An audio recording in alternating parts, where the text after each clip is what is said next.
It was just another loud afternoon at the edge of town, engines roaring, laughter echoing, and the scent of motor oil and smoke mixing with the dry air. The Hells Angels clubhouse stood like an old, rusted monument of rebellion. Patched walls, scratched signs, and bikes lined up like steel horses ready for war. No one expected that on this day, a miracle wrapped in innocence would walk through those gates and change everything. Out of the dusty road came a tiny figure, a little girl, barely 4, in a pale pink dress, clutching a teddy bear so tight it looked like her only friend in the world. She stopped in front of the heavy metal door, eyes filled with both fear and determination. Her knees were scraped, her face streaked with dirt and dried tears, and with her tiny fists, she knocked. Once, twice, then again. When the door opened, the noise of laughter inside went silent. The men, big, tattooed, rough around the edges, stared in confusion. And in that silence, the little girl's trembling voice broke through the air like a fragile whisper of pain. "They beat my mama. If you believe in kindness, redemption, and second chances, then pause for a moment. Hit that like button, share this story with someone who needs hope, and subscribe to our channel, because what happened next will stay with you forever." Inside the clubhouse, the man who first saw her was Axel, one of the senior riders, known for his cold heart and short temper. His arms were covered in ink, scars marked his knuckles, and everyone in town feared him. But when he looked down at that little girl's trembling eyes, something in his chest shifted, something he hadn't felt in years. He knelt in front of her and asked softly, "Where's your mama?" The girl's lip quivered. "Bad men, they hurt her. I ran here. I saw the bikes. I thought maybe you could help." No one knew how to respond. The Hells Angels weren't the type you'd call heroes. They were known for bar fights, not bedtime stories, but there was something about that little girl, standing there, alone in her pink dress, clutching a teddy bear like a lifeline, that broke the invisible wall around their hearts. Axel stood up, clenched his jaw, and without saying another word, turned to his men. "Gear up," he said. Now, the engines roared to life within minutes, their thunder rolling through the empty streets. The little girl sat in the clubhouse with a kind-faced biker named Moose, who gave her a glass of orange soda and tried to make her laugh. Meanwhile, Axel led the others to the address she had mumbled through her tears, a small, broken-down house on the outskirts of town.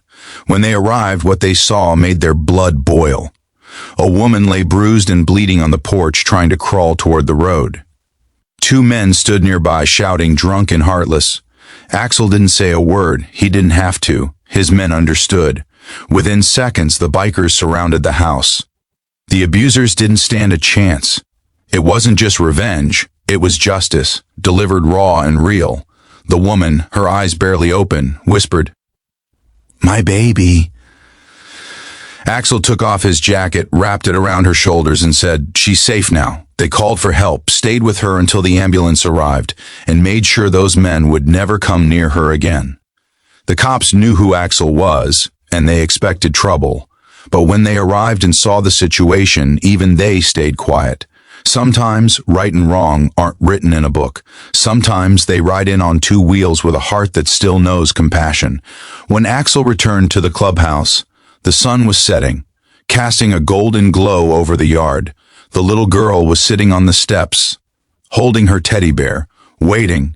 When she saw him, she ran as fast as her tiny legs could carry her and hugged his leg tight.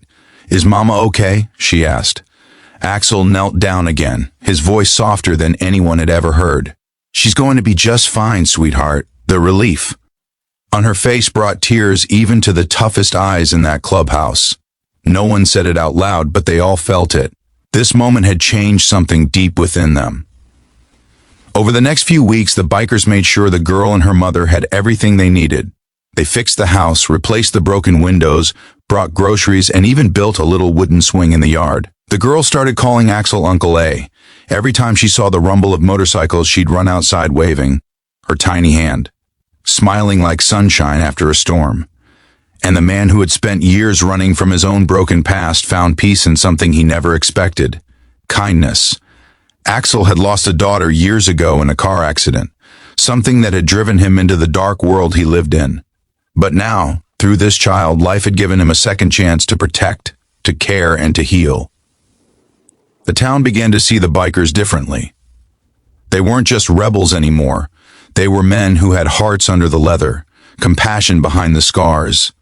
And for the first time in years, people started knocking on that same clubhouse door, not with fear, but with faith. One day, months later, as Axel watched the little girl and her mother laugh in the sunlight, Moose patted his shoulder and said, "You know, brother, that kid saved us more than we saved her." Axel smiled, a real smile, and nodded. "Yeah," he said quietly, "she reminded us what it means to be human." If this story touched your heart, please don't scroll away. Like, share, and subscribe. Not for views, but to remind the world that kindness still exists in unexpected places. And before you go, I'd love to hear from you. Comment below, what would you have done if that little girl had knocked on your door? Because sometimes the smallest knock can awaken the biggest hearts, and sometimes the toughest men carry the softest souls. In that old, rusted clubhouse, beneath the faded sign and the sound of roaring engines, a miracle happened that day. And it didn't come from thunder or rage. It came from the fragile, brave heart of a little girl who believed someone, somewhere, might still care.